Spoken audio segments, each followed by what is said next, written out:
हमारे पूज्य गुरुदेव पहाड़ी बाबा महाराज ने एक घटना सुनाई कि ये बात होगी 1940 के पहले की बात। तो बोले खाकचौक में एक संत आए, नई अवस्था थी, 30-32 साल की आयु होगी। अत्यंत सूक्ष्म आहार करते थे, थोड़ी सी सब्जी ले लें, थोड़ा छाछ ले लें, बस हो गया। सप्ताह में एक दिन इतनी सी खिचड़ी लेते थे, एक दिन अन्न लेते थे सप्ताह, वो भी मुश्किल से 2-3 तोला। और यमुना स्नान करना नित्य, और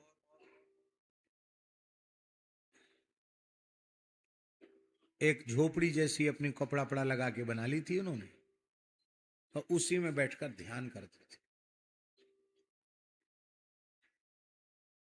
महाराज जी वत सुनाते थे कि कम से कम 15 घंटे ध्यान में बैठते होंगे।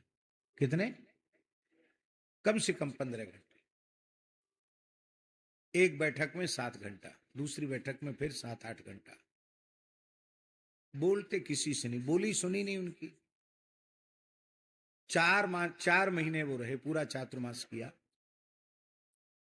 इसके बाद जाने लगे। तो महाराज जी कहते उनके रहने से मुझे बड़ी प्रसन्नता थी कि एक ऐसा अच्छा उत्तम से उत्तम साधक संत यहाँ रहते हैं। उनकी महाराज आप तो जीवन भर रहो यहाँ, क्यों जा रहे हो जमुना किनारा छोड़ के? बोलते थे ही नहीं। बहुत मुश्किल से जब आग्रह किया कि रुक जाओ, तो उन्होंने कहा कि नहीं, हमारा बहुत मन था वृंदावन दर्शन करने का, 4 महीना हो गया, हम ऐसे ही घूमने फिरने वाले साधु हैं, एक जगह टिकते नहीं है, चलते ही रहते हैं, अब हम नहीं रुकेंगे। अखंड भस्म धारण करते थे, विभूतिया साधु थे, और एक लंगोटी लगाते, एक ब्रह्मपात्र, बस ब्रह्मपात्र जानते रहे, तूमा का कमंडल, और एक कमरिया, बस इतना ही था उनके पास और कुछ नहीं। तो आसन बासन तो कोई जैसे हम लोग सूटकेस और थैला वैला लेके चलते, वो तो कोई बात ही नहीं थी। फक्कड़ साधु। दंडोत किया, ठाकुर जी को साष्टांग किया, हमको साष्टांग किया, बोले महाराज कोई भूल चूक हुई हो तो क्षमा करना, अब हम जा रहे। तो जाते जाते उन संत के मन में आया कि इतने दिन हो गए, 4 महीना, एक भी वृंदावन की परिक्रमा नहीं की, परिक्रमा कर ले। पैदल ही चलते थे। तो परिक्रमा वहीं से खाक चौक के सामने से परिक्रमा उठा दी। पुराना परिक्रमा का मार्ग भी वही था। परिक्रमा वहीं से उठा दी और परिक्रमा करते हुए हम रमन रेती आए। हम लोगों ने यहाँ खूब रज का दर्शन किया है। तो उस समय तो क्या स्वरूप रहा होगा, सघन लता सघन वन ही होगा। तो उन्होंने रज में बैठ करके रज की वेदी बनाई और भाव से श्री सीताराम जी को विराजमान किया, और मानसी में ध्यान में सीताराम जी को स्नान श्रृंगार पूजन अभिषेक राग भोग सब किया। बहुत अच्छा लगा उनको। मानसी सेवा करके यहां से चले तो जैसी जुगल घाट पहुंचे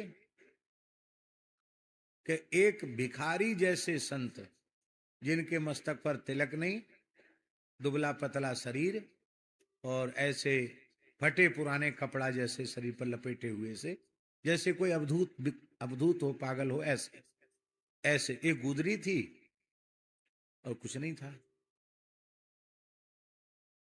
जटा थे उनके, जटा ऐसे बांधे हुए थे। ए बाबा जी इधर आओ, नहीं ए बालक भगवान इधर आओ, उनको बालक भगवान का, इधर आओ, हम तुमसे एक बात पूछते हैं, बुरा तो नहीं मानोगे? हमारे पूछो, क्या बात पूछ रहे हो? बोले राम जी जब विश्वामित्र जी के यज्ञ की रक्षा करने गए तो अकेले गए कि कोई संग में गया? बोले हाँ, लक्ष्मण जी गए संग में। ब्याह भी अकेले हुआ? बोले सब भाइयों को, लक्ष्मण जी संग में थे कि नहीं? बोले थे। फिर वनवास लीला हुई, लक्ष्मण जी संग में रहे कि नहीं रहे? हाँ, रहे। तो बोले फिर किस अपराध में तुमने लक्ष्मण जी की पूजा छोड़ दी? केवल सीताराम जी की पूजा की। लक्ष्मण जी जीव तत्व हैं, गुरु हैं, आचार्य हैं, उनके चरणों में तुमने एक पुष्प भी अर्पित नहीं किया। और यही अपराध न जाने कितने लंबे समय से करते चले आ रहे हो। अरे लखनलाल जी की भी पूजा कर दिया करो। बोले ये ब्रज है, बलदेव तत्व की पूजा के बिना कृष्ण की पूजा संपन्न नहीं होती है।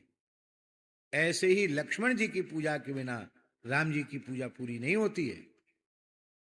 और उनके तो जैसे पैर के नीचे की जमीन खिसक गई।